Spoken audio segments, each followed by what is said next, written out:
আজ থাক, কাল পড়বো। মা আজকে আমার খুব পছন্দের একটা মুভি দিয়েছে, এক্সাম তো এখনো অনেক দেরি, ঠিক মেকআপ করে নেব। আজকে এই রিয়াল মাদ্রিদের ম্যাচটা দেখে নিই, কালকে থেকে আর টিভি না। এখনো এক্সাম 4 মাস দেরি। হোয়াটসঅ্যাপ গ্রুপে সব বন্ধুরা একসাথে ঘুরতে যাচ্ছে। পরীক্ষার আগে আর কোথাও যাব না, এইবারটা ঘুরে আসি, তারপর থেকে পরীক্ষা অবধি মন দিয়ে পড়বো। পরীক্ষার এখনো 1 মাস 3 দিন বাকি, এই 3 দিন একটু ঘুরে ফিরে নিই, 1 মাস আর অন্য কোনো দিকে মন না।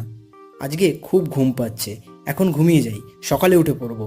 সকালে তো তাড়াতাড়ি ওঠা হলো না, বিকেলে স্কুল থেকে এসে পড়বো। এসআরকে নিউ ফিল্ম এসছে, ফার্স্ট ডে ফার্স্ট শো দেখতেই হবে, রাতে এসে ঠিক পড়বো। সারাদিন এত খাটাখাটনি গেছে, খুব ঘুম পাচ্ছে। আজকে শুয়ে যাই, কাল সকাল থেকে 100% পড়বো। রিলেট করতে পারছো বস নিজেদের সাথে? আমার একটা প্রশ্ন আছে, কাকে এই অজুহাতগুলো দিচ্ছ তুমি? কাকে মিথ্যে কথা বলছো? মাকে, বাবাকে, দাদাকে, টিচারকে, নাকি নিজেকে? তুমি মিথ্যে অজুহাত তো সবাইকে দিতে পারো, কিন্তু আলটিমেট ঠকাচ্ছ কাকে? চিন্তা করে দেখো, তুমি পড়াশোনা করলে কার লাভ? তোমার বাবা মার, তোমার টিচারের, নাকি তোমার নিজের? স্কুল, কলেজ, ইউনিভার্সিটি সব মিলিয়ে পড়াশোনা করার জন্য তোমার হাতে কত বছর সময় থাকে? 15 কি 16 বছর। আর তার মধ্যে অলরেডি অর্ধেক কাটিয়েই ফেলেছো তুমি। এই বাকি কটা বছরও দেখতে দেখতে কেটে যাবে, তারপর হাজার চেষ্টা করেও তুমি স্কুলে ফিরতে পারবে না। আমি জানি পড়াশোনা বোরিং, বেশিরভাগ স্টুডেন্টদেরই পড়তে ইচ্ছে করে না। পড়তে বসলেও ফেসবুক, হোয়াটসঅ্যাপের নোটিফিকেশনগুলো কনসেন্ট্রেট করতে দেয় না। পড়তে বসলে ঘুম পায়, মনে হয় কবে এই স্টুডেন্ট লাইফটা কাটবে। আরে কাটাতেই যখন হবে, তখন এই সময়টা একটু কষ্ট করে পড়েই কাটাও না। ইন্ডিয়ার ম্যাচ দেখার জন্য তোমার হাতে অনেক সময় আছে, কিন্তু পড়াশোনার এই সময়গুলো আর ফিরবে না। ফেসবুকে কারোর ডিপিতে লাইক বা কমেন্ট করে অথবা নিজের পছন্দের টিভি শো দেখে তুমি বিশেষ কিছু জ্ঞান অর্জন করতে পারবে না, বরং পড়াশোনা করে পারবে। পড়ার জন্য মোটিভেশন পাচ্ছ না?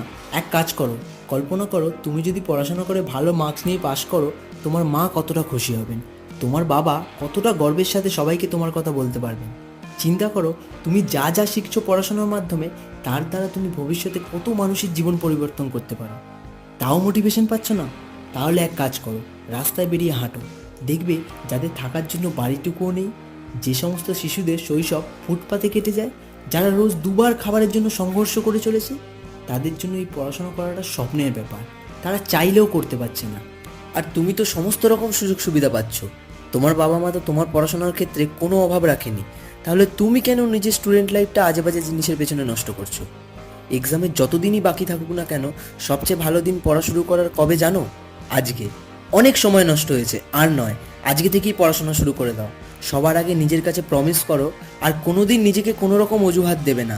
পড়তে বসে বোরিং লাগছে, পড়াশোনাকে ইন্টারেস্টিং বানিয়ে নেওয়ার উপায় খোঁজো। পড়তে বসলে ঘুম পাচ্ছে, উঠে চোখে মুখে জল দিয়ে এসে আবার পড়তে বসো।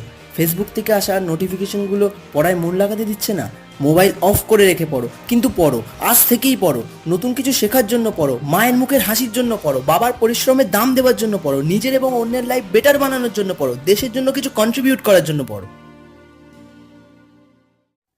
চিন্তা করো সেই দিনটার কথা, যেদিন তুমি পড়াশোনা করে সফল মানুষ হয়ে নিজের মায়ের সামনে দাঁড়াবে। তোমার মায়ের চোখে থাকবে আনন্দের জল, মুখে থাকবে পরম তৃপ্তির হাসি। সেদিন তোমার কেমন লাগবে?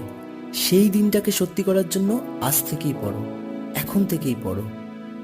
ভিডিওটা ভালো লেগে থাকলে লাইক এবং শেয়ার করো, এবং তুমি যদি এই চ্যানেলে নতুন হও তাহলে চ্যানেলটা সাবস্ক্রাইব করে নিও। আমি রেগুলারলি এই চ্যানেলে বিভিন্ন রকম মোটিভেশনাল ভিডিও নিয়ে আসি তোমাদের সবার জন্য। সবার সাফল্য কামনা করে ভিডিওটা এখানেই শেষ করলাম। এতক্ষণ তোমার মূল্যবান সময় দেওয়ার জন্য অসংখ্য ধন্যবাদ।